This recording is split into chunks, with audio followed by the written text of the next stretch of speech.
তুমি কি জানো নবীজির প্রিয় ফল ছিল আনার? আমাকে খেলে রক্ত বাড়ে, হৃদয় মজবুত হয়, মুখ উজ্জ্বল হয়ে ওঠে। আমি বড়ই, আমাকে খেলে রোগ প্রতিরোধ ক্ষমতা বাড়ে, পেট ঠিক থাকে, ত্বক চকচকে হয়। রাতে এক মুঠো খাও, সারাদিন ফ্রেশ থাকো। আমি পিৎজা, গ্রিসি, চিজি আর ভীষণ খারাপ। প্রতিটা কামড়ে ফ্যাট বাড়াই, পেট জ্বালাই, ওজন বাড়াই। আমাকে বেশি খাস না, না হলে তোর স্বাস্থ্য নষ্ট হবে। এই গ্রিল চিকেন, আমার পুরো চামড়া খেতে খুব মজা, তাই না? অথচ এই পুরো অংশই তোর পেটে ক্যান্সারের চারা বুনছি। আমি রাস্তার শরবত, গরমে শরীর ঠান্ডা করছিস, তাই না? কিন্তু শোন, আমার এই ভিতরের ঠান্ডা পানি তোমাকে জন্ডিস উপহার দিবে, আর আমাকে লাইক আর সাবস্ক্রাইব দিলে আমি খুশি হব। আমি নুডলস, দেখতে সুস্বাদু, কিন্তু আমাকে বেশি খেলে তোমার পেটে হজমের সমস্যা, গ্যাস বা ফোলা তৈরি হতে পারে। আমি ঝালমুড়ি, দেখতে সুস্বাদু, কিন্তু আমার বেশি খেলে পেটে জ্বালা পোড়া, গ্যাস বা অ্যাসিডিটি হতে পারে।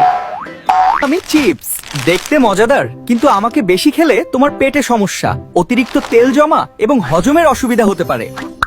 আমাকে ফেসবুক থেকে দেখলে ফলো করবেন, আর ইউটিউব থেকে দেখলে একটা সাবস্ক্রাইব করে দেন, নয়তো আমাকে হারিয়ে ফেলবেন।